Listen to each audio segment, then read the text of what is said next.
Beberapa hal yang harus dipersiapkan saat pendirikan wirausaha adalah nama perusahaan, lokasi perusahaan, jenis usaha, perajinan usaha, sumber daya manusia, aspek produksi, dan aspek pemasaran. Makanan khas daerah yang dimodifikasi adalah makanan atau minuman yang diproduksi di satu daerah, yang merupakan identitas daerah tersebut dan menjadi pembeda dengan daerah lainnya.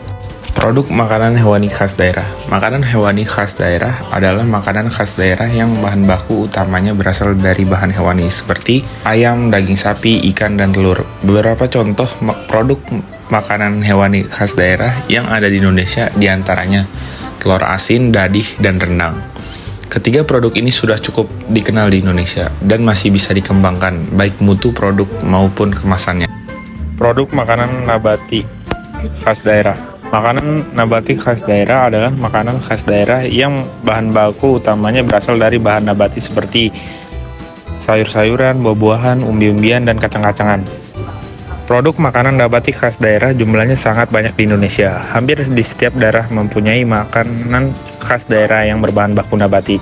Beberapa contoh produk makanan khas daerah nabati yang ada di Indonesia, misalnya asinan, fruit litter atau kulit buah, dan mochi. Pengertian dan jenis-jenis promosi. Promosi merupakan salah satu strategi pemasaran. Kesuksesan suatu produk di pasaran tidak hanya ditentukan oleh kualitas produk dan harga yang tepat, melainkan juga tempat penjualan atau place dan cara promosi atau promotion. Kegiatan dan media promosi bergantung dari pasar sasaran yang merupakan target dari promosi tersebut dan tempat penjualan produk dilakukan. Promosi produk dapat dilakukan diantaranya dengan mengadakan kegiatan di suatu lokasi, promosi melalui poster atau iklan di media cetak, radio maupun media sosial. Tujuan promosi berikut adalah beberapa tujuan utama mempromosikan sebuah produk, memberikan daya tarik khusus bagi para pelanggan, meningkatkan angka penjualan. Tahapan promosi berikut adalah tahapan promosi yang bisa digunakan. Perkenalan. Tahap pertama dimulai dengan yang kecil. Kenalkan produk yang kita buat kepada teman-teman dekat, teman-teman sekolah, tetangga di sekitar komplek, atau teman bermain. Lalu setelah itu berilah sedikit tes produk agar mereka bisa mencicipi produk buatan. Lalu lakukanlah pertemuan rutin. Contohnya itu pertemuan rutin pada area paling kecil. Misalnya RT RW atau komplek perumahan bisa dijadikan media promosi makanan khas daerah yang efektif. Jadi bisa dilakukan izin promosi pada pertemuan tersebut. Pertemuan rutin itu antara lain pertemuan PKK, Dharma Wanita, dan arisan. Lalu kita bisa melakukan pameran atau bazar. Saat ini banyak sekali diadakan pameran atau bazar, baik oleh instansi, departemen tertentu, maupun pihak swasta atau perseorangan. Ajang ini dapat digunakan untuk media promosi makanan khas daerah yang baik. Biaya yang dikeluarkan juga biasanya tidak terlalu besar, masih sangat terjangkau oleh skala usaha mikro kecil menengah atau UMKM. Media sosial.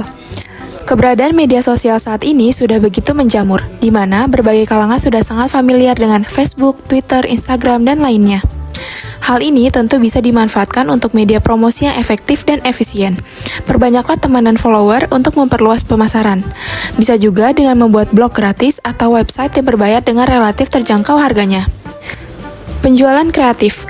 Gunakan sistem penjualan yang kreatif yang hanya sedikit orang menjalaninya. Sebagai contoh, bisa memanfaatkan munculnya fenomena pasar kaget hampir di setiap kota di Indonesia. Juga saat ada momen seperti Car Free Day atau pada kesempatan lainnya.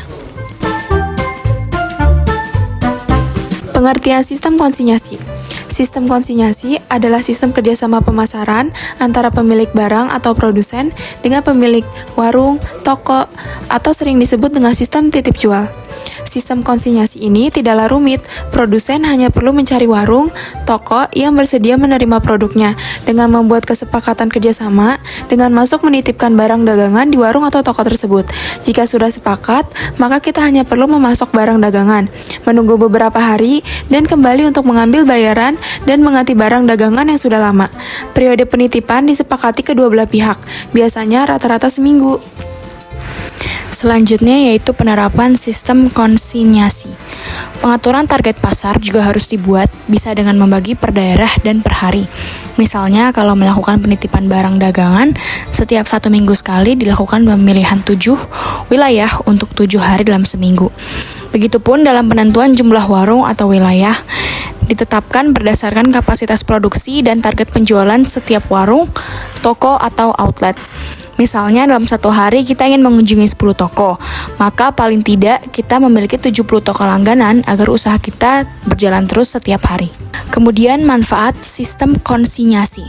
Hubungan kerjasama yang baik dan kepercayaan yang terbentuk dengan sistem ini lebih menguatkan sistem pemasaran produk makanan khas daerah, karena resiko yang ditimbulkan sangat kecil. Satu sama lain saling mengenal dan terjalin hubungan simbiosis mutualisme yang cukup baik.